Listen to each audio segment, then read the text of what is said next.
Se você acha que o oceano hoje é assustador, é porque você não conhece o oceano do passado. Imagine ser lançado em um mar onde monstros colossais dominavam cada centímetro das águas, onde criaturas tão aterrorizantes que fariam um tubarão branco parecer inofensivo. Bem-vindo à Via Marítima Interior Ocidental, um verdadeiro aquário do inferno que existiu há milhões de anos atrás, quando os mares eram um campo de batalha entre predadores de pesadelo. Se você quer saber mais, vamos nessa.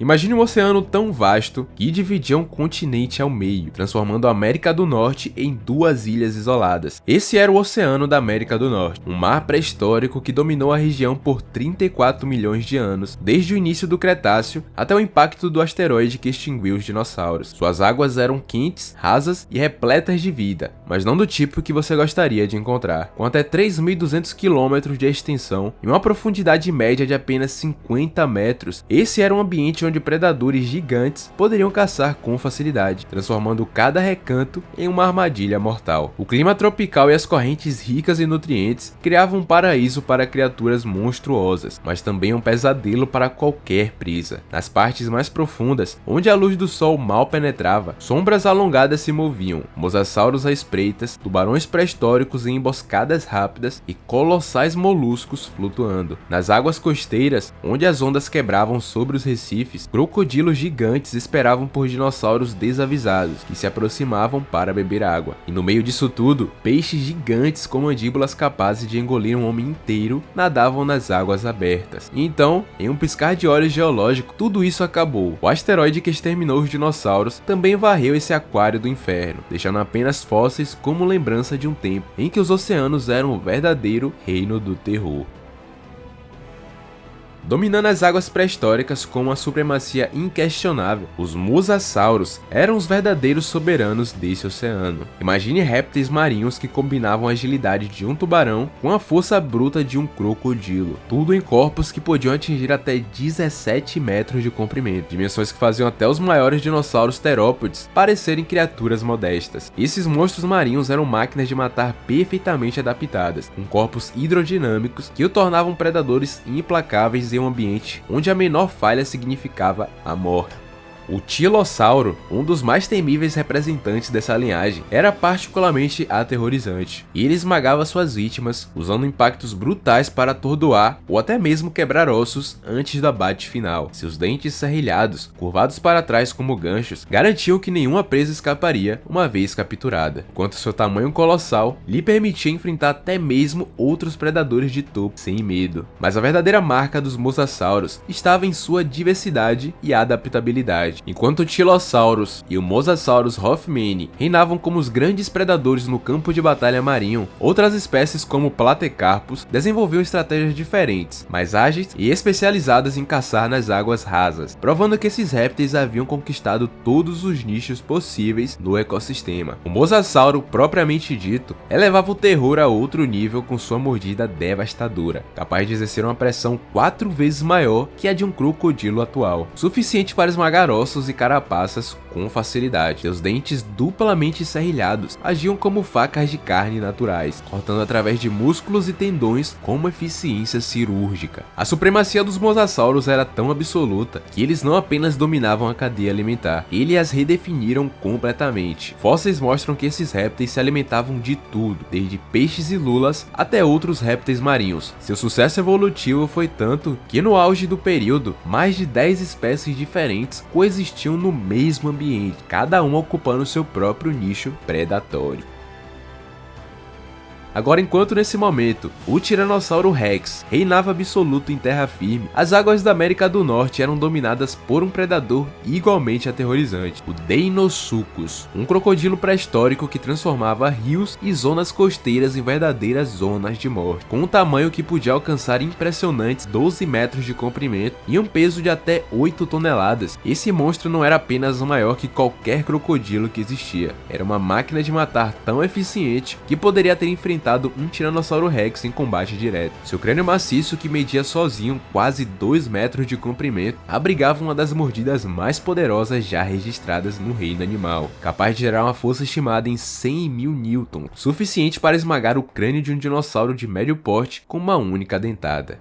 O que tornava o Deinosuchus particularmente assustador era sua versatilidade. Enquanto os mosassauros dominavam as águas abertas, esse crocodilo gigante era o dono das margens, dos estuários e das zonas rasas, onde emboscava as presas com uma paciência mortal, igualmente vista nos seus parentes atuais. A anatomia do Deinosuchus revela um predador perfeitamente adaptado para caçar tanto presas aquáticas quanto presas terrestres. Seus dentes cônicos e grossos eram ideais para perfurar e segurar, enquanto a disposição de sua arcada dentária criava um padrão de mordida que maximizava o dano aos ossos e aos órgãos internos das vítimas. Seu corpo, protegido por uma armadura de osteodermas extraordinariamente desenvolvidas, o tornava quase invulnerável contra ataques, mesmo de outros grandes predadores. Nas profundezas escuras desse oceano, onde a luz do sol mal chegava, escondia-se um mundo de criaturas tão bizarras quanto letais. As águas pré-históricas fervilhavam com cefalópodes gigantes que transformavam o oceano em um pesadelo de tentáculos e conchas mortais. O Tusoteuthis, uma lula ancestral que podia atingir impressionantes 3 metros de comprimento, era um predador tão eficiente quanto aterrorizante. Com seus 10 tentáculos revestidos por centenas de ventosas poderosas, essa criatura caçava de maneira semelhante aos polvos atuais, usando estratégias de emboscadas para capturar peixes, répteis marinhos jovens e até pequenos mosassauros desavisados. O que tornava esses moluscos particularmente perigosos era sua inteligência primitiva. Como todos os cefalópodes, eles possuíam um sistema nervoso complexo, que lhes permitiam resolver problemas, aprender com experiências e adaptar suas táticas de caça conforme a necessidade, tornando-os imprevisíveis e imortais. Mas o verdadeiro colosso desse mundo de moluscos era o Parapurósia, um amonite gigante cuja concha espiralada podia alcançar diâmetros superiores de 3,5 metros, o maior invertebrado conhecido de todos os tempos. Quando completamente estendido, seu corpo mole e desenrolado poderia atingir impressionantes 18 metros de comprimento. Esses monstros pré-históricos preferiam as águas superficiais, onde sua massa colossal os tornava praticamente invulnerável a tudo, exceto aos maiores predadores. Ainda hoje, os paleontólogos debatem se essas criaturas eram caçadores ativos ou simplesmente gigantes filtradores. Mas uma coisa é certa, encontrar-se face a face com um desses colossos teria sido uma experiência verdadeiramente aterrorizante, mesmo para os animais mais corajosos do período Cretáceo. Mas no cenário aterrorizante desse oceano, onde cada criatura parecia ter evoluído para ser mais assustadora que a anterior, o Schipactinus emergia como um pesadelo único, um peixe predador que transformava a arte de engolir presas inteiras em uma forma de terror aquático. Com seus 6 metros de comprimento e um corpo construído para explosões de velocidade, esse monstro pré-histórico possuía uma adaptação que o tornava singularmente aterrorizante. Mandíbulas que podiam se expandir de maneira grotesca, permitindo que engolisse presas com até metade do seu próprio tamanho. Os paleontólogos encontraram fósseis tão bem preservados que revelaram peixes inteiros de quase 2 metros perfeitamente intactos dentro das cavidades estomacais do Schipactinus, um testemunho silencioso de ataques tão rápidos e brutais que as vítimas mal tinham tempo de reagir antes de serem engolidas vivas. O que tornava o Schipactinus particularmente perigoso era sua combinação de características predatórias. Enquanto muitos peixes grandes confiavam em velocidade ou armadura, esse predador desenvolveu uma estratégia mista. Seus dentes afiados como facas permitiam que rasgasse pedaços de presas maiores, enquanto seu sistema digestivo extraordinariamente adaptado podia processar praticamente qualquer coisa que coubesse em sua garganta, de peixes ósseos a pequenos répteis marinhos. Evidências fósseis mostram que o Schipactinus não era um caçador exigente. Ele praticamente devorava tudo que se movesse e que coubesse em sua boca.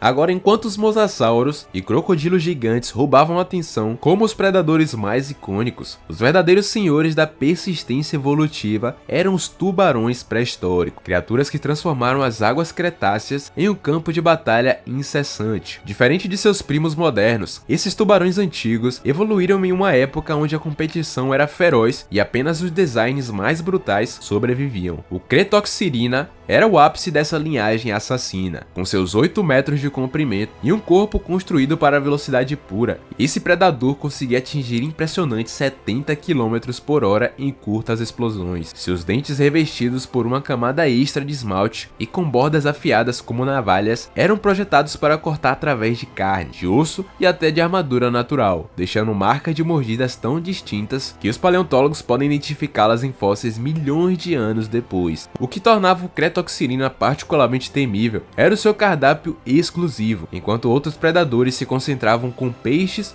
ou criaturas menores, esse tubarão especializou-se em caçar outros grandes predadores, incluindo mosassauros jovens e plesiosauro. Mas o ecossistema desse oceano oferecia espaço para múltiplas estratégias de caça submarina. Enquanto o Cretoxylina dominava as águas abertas, o Squalicorax, conhecido como tubarão-corvo, preferia as zonas costeiras, onde sua versatilidade o tornava igualmente perigoso. Com um tamanho comparável a um tubarão-tigre atual, até 5 metros de comprimento, esse predador desenvolveu um comportamento único, especializou-se em atacar pterossauros que voavam muito perto da superfície da água. Fósseis mostram marcas de dentes serrilhados em ossos de Pteranodon, sugerindo que esses tubarões desenvolveram técnicas para saltar parcialmente fora d'água e arrastar essas gigantes criaturas voadoras para dentro. Além disso, o Squalicorax era um oportunista consumado. Análises de conteúdo estomacal fossilizado revelam que ele não hesitava em devorar carcaças de dinossauros terrestres que acabavam no mar, tornando uma das poucas criaturas que conectavam os ecossistemas terrestres e marítimos em sua dieta. Sua capacidade de prosperar tanto como caçador quanto necrófago mostra uma inteligência adaptativa que explica por que os tubarões sobreviveram quando tantos de seus contemporâneos pré-históricos foram extintos. O reinado de terror desses monstros marinhos chegou a um fim tão abrupto quanto violento há 66 milhões de anos atrás, quando o asteroide de 10 km de diâmetro se chocou contra a Terra no que hoje é a Península de Yucatán. Um impacto equivalente a bilhões de bombas atômicas desencadeou uma cadeia de eventos apocalípticos que transformou o oceano em um verdadeiro inferno líquido. As consequências desse evento desestabilizou toda a cadeia alimentar marinha. Primeiro o plâncton desapareceu, depois os peixes menores e, por fim, os grandes predadores que dependiam deles. Mas e aí, o que você achou do vídeo? Dá pra acreditar que um dia existiu um oceano tão mortal que faria até o mais corajoso pensar 2 vezes antes de entrar na água? Se você curtiu essa viagem pelas profundezas mais sombrias da pré-história, não se esqueça de deixar o like, se inscrever no canal e ativar o sininho para não perder os próximos episódios. Comenta aqui embaixo qual criatura você achou mais assustadora. Um abraço e até a próxima.